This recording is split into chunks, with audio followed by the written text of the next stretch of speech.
Hi everyone, this is Valerie with Serenity Matters, and this is your Taurus reading for October 15th through the 31st. Thank you for joining me. Today I'm working with the Tarot deck, one of my favorites. It's created by Kipling West. Love it. And I've had this deck for years. It's really just a great deck to work with. FYI, in the background you will hear, you'll hear Eagle River. I am playing that, so don't worry if you're hearing water and wondering where in the world it's coming from. Some people use spa type music, and I kind of like my water. Oh, good news! My website is now up. SerenityMatters.com. It's been a process in the making, but I did have a full-time job too, so it was hard to find the time to really finish it up. But yeah, so I got that done. Launched that on Saturday. So I'm really excited about that. There is a link below, so don't hesitate to check that out. If you want to order a personal reading, that would be the way to go about doing it. You can book right there on the website, schedule your time. I've got both recorded readings and live video chat readings for people. So, but I am shuffling the cards as we speak, and I'm also asking that Spirit please help us with our Taurus reading for October 15th to 31st, and that they provide us with any wisdom, guidance, assistance, clarity that our Taurus friends and cross watchers have. Taurus sun, moon, or rising sign. And also I would like to express gratitude for Spirit. They've been doing a wonderful job helping with all these readings today.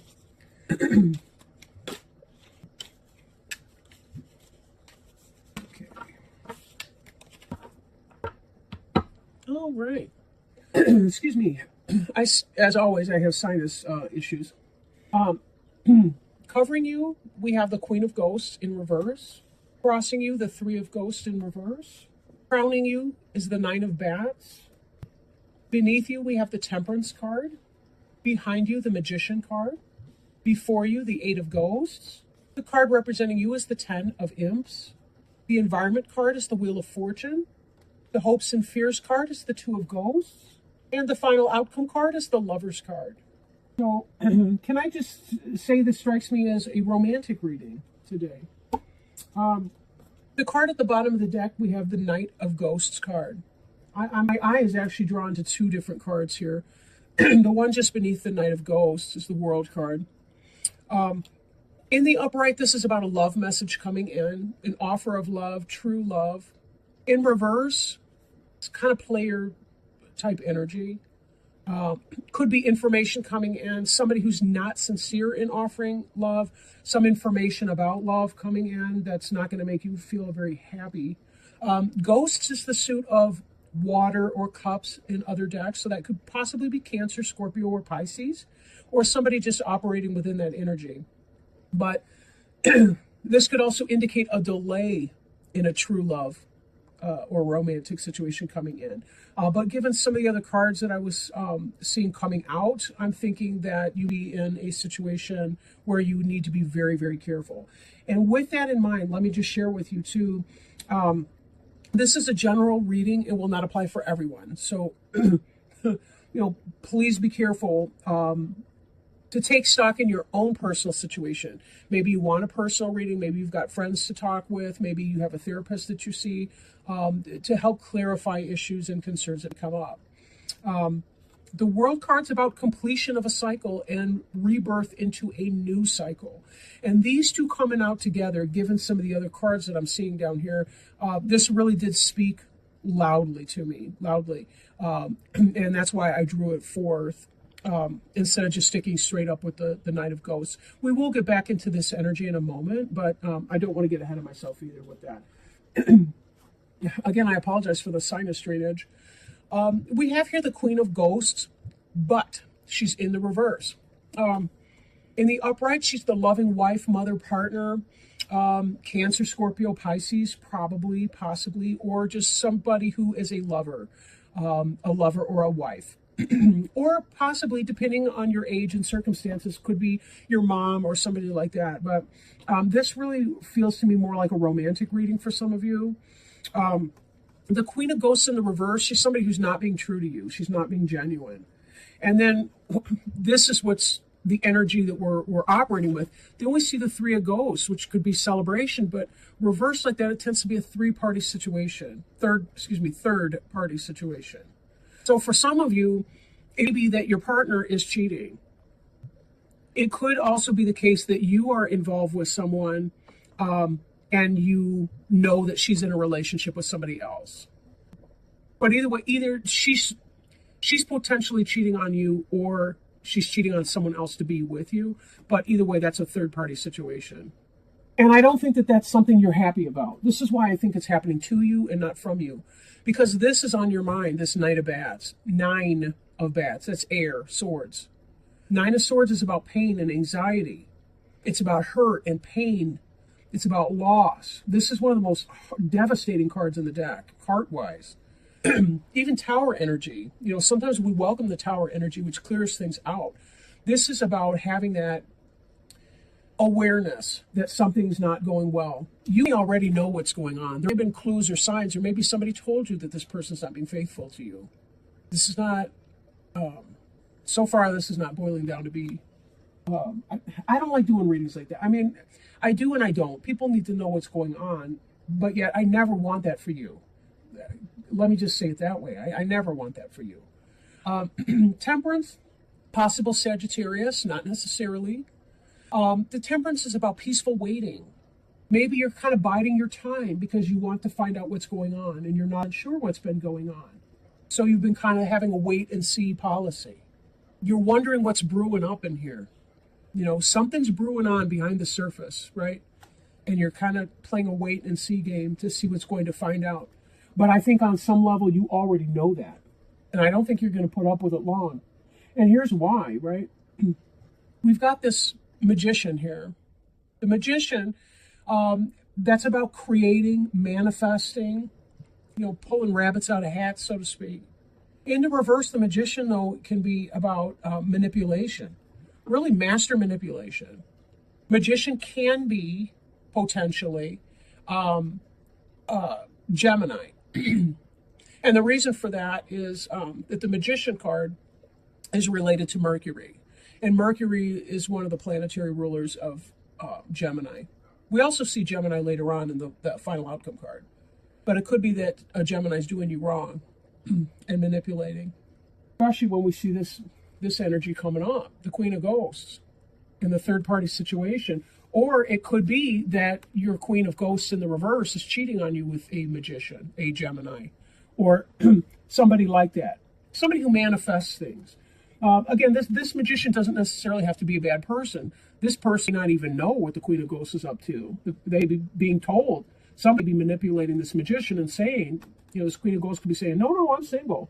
Not saying that you're at home or that you're, I want to say on the dance card, but that's so antiquated, it's ridiculous. This is the future. This is in the soon to come. If you're not already packing your bags, this is you walking on. You've invested your emotions into that situation and you're walking on from it. You're walking away from it. The ghosts care. You know, they're concerned about you. You know, they're your friends. You kind of, you know, there's a wait and see attitude, but I think this information's coming in and you're going to push that keister down the road. F this. Because I don't think you want to be played like that at all. We see your hopes and fears over here. We see your Two of Ghosts card. You want a soulmate relationship. You want an equal partnership. Look, both those ghosts right there. This is the Two of Cups in other decks. Both of these, they're looking at each other. They're holding each other's hands to the same size, the same amount of importance. It's symbolic. They're smiling and happy, looking into each other's eyes. That's what you want. You don't want this third-party bullshit situation here. Because some Queen of Ghosts has to have it all, right? Then again, maybe you weren't that serious about the Queen of Ghosts to begin. But given that this is the card that's crowning you, that makes me think that you're more than a little bit upset, or going to be. But you're kind of waiting for your confirmation to come in. For some of you, this has already happened, this Knight of Bats. You already know it. And for some of you, it's about to happen. So don't be shocked when and if it does. Again, general reading. I'd be picking up on some energy for even one person out there who's a Taurus who's going to be watching this video. Every other Taurus does not relate, but, you know, take it as it resonates, because this is coming in for somebody. The card representing you is the Ten of Imps. This is about responsibility. But notice this imp is looking at the one that it dropped. Well, he's not imp, I'm sorry, he's Quasimodo or whatever. But he dropped a hunchback. He dropped one of those imps, and he's looking at that. So's the cat. Everybody's focusing on the one that he left behind. That's this idea, the one that he left behind. You've been busting your hump. I couldn't help it. And I don't mean to make light of your situation, but you have, you've been busting your hump, and there's a part of you that, in spite of all your responsibilities, you're still focused on what you're leaving behind. You need to keep your head pointed forward into where you're going and think less about what you're leaving behind, right? Wheel of Fortune is about fate and karma. Fate. Maybe finding this out for you is your destiny. It is your fate. Because until you leave the fuckery and the people that engage in that stuff behind, how in the hell are you ever going to manifest this? Or your future outcome card, your final outcome card, the Lovers. Head and heart decision here.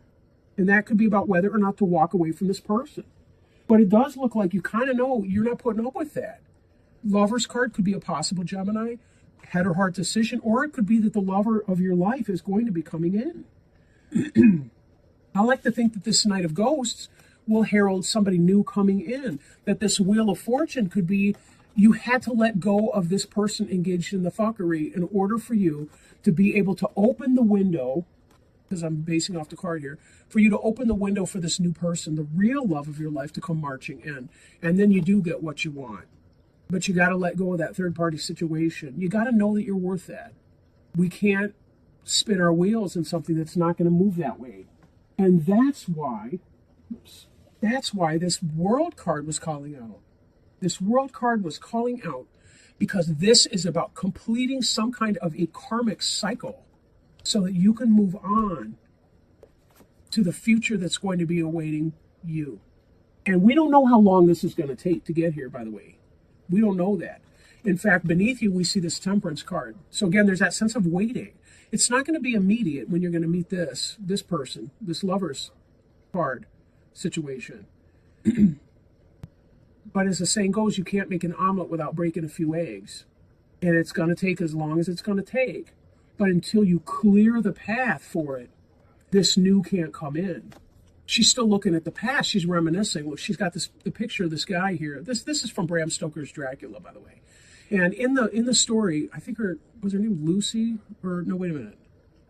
I forget the names of the characters. But anyway, the heroine, she had that real estate guy that went to Transylvania or whatever. That's the picture of the guy from Transylvania, the stuffed shirt boring guy.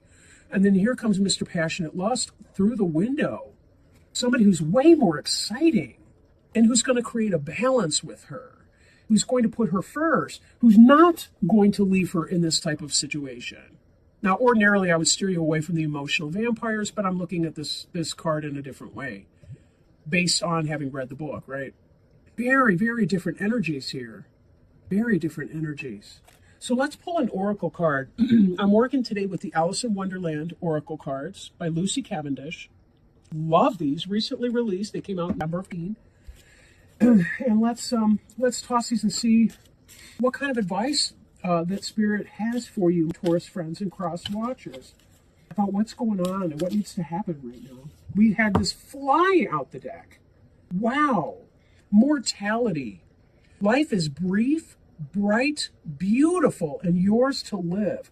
Wow. Wow. Isn't that the truth? Isn't that the truth? We can waste our time spinning our wheels on this fuckery. Where the hell did it go? Somehow I lost it. Yeah, on this third-party nonsense fuckery behavior. When we can put our ass on to our new destiny, right? We can complete that cycle, be done with it altogether. We don't have to sit there. Let's see, that's number 2. Let me pull it out. Life is brief, bright, beautiful, and yours to live. If that there king was to wake, added Tweedledum, you'd go out, bang, just like a candle. I shouldn't, Alice exclaimed indignantly. Life is, as Tweedledum points out, a strange thing where we can go out in just a moment. None of us knows how long we have, and no matter what we believe or tell ourselves, we are all mortal in this form. This lifetime is just one brief, bright jewel. Alice denies this, but it is the truth. We are all mortal and we all pass. We must know this so that we can hold on to the precious gift that is this existence. When this card comes, it does not mean you are about to pass. It is not a card of death, but a reminder of the beauty and the fragility of this existence. It urges us to take this life and make it as beautiful, as meaningful, and as full of adventure as we can. I really want to pick up this card right now. Too many of us live as if this life is a burden, awaiting another lifetime, or a heaven which will save us from difficulties and challenges of being mortal. Instead of living as if there is forever or a better place to go, or as if other lifetimes or existence in the afterlife will be better, live like this life is all you have. Live like this is the very best you can ever experience. Live like this is the greatest blessing, the most treasured gift you ever could have been given. Life like this, what? I'm sorry, there's a typo in the book. Live like this life is heaven, and your very existence is a miracle of creation. Because we can and we will go out like a candle someday. And when that takes place, the only true measure of a soul is what we did here with this priceless gift of human life. In divination, this card means appreciation of existence, relishing being alive, making the most of every moment, accepting mortality in ourselves and in others, living in the present and feeling joy at being alive. Wow, how powerful is that? Life is hard. It is really, really hard sometimes. But in order to really experience the things that we want in our life, we have to be willing to let go, right? We have to be willing to let go and to walk away from the situations that are harming us so that we can really find what it is that we want, really find our destiny. You know, part of this Wheel of Fortune card is that it's not only that the arbitrary spinning of the elephant on this wheel that turns around with us, we too have some kind of a say in how that goes by the choices that we make or the choices that we don't make. You know, as we choose not to move on from situations, we have to be the ones to manifest what it is that we desire. We kind of have to take control of the wheel sometimes in the ways that we can. Obviously, we can't control everything. We can control what we think, say, and do, even if we can't control what others are going to do or going to do to us. And with that, feel empowered to say, I'm going to live the best life, and that I don't have to put up with things that I don't want to put up with. And I don't have to deal with that kind of thing from other people. It's not a job or responsibility to allow other people to treat me in that way. With that said, I wish each and every one of you the best. I wish you so much love and peace in your life, and all the best of luck in getting to that peaceful place of love in your life. If you do need a personal reading, contact me, serenitymatters1111.com. Feel free to book a reading there. If you need to ask a question, you can just send me an email, serenitymatters1111@gmail.com. If you want to ask some kind of a question. I do 2 hours worth of karmic readings every month. Those are readings for free for people that be in financial difficulties. So don't hesitate to take advantage of that. And, you know, with that in mind, I want to send you lots and lots of love and respect and all the best for you. And I will be getting back with you guys November 1st-ish for your readings. With that in mind, happy, and I'm going to send you lots and lots of love and healing energy. Take care now. Bye.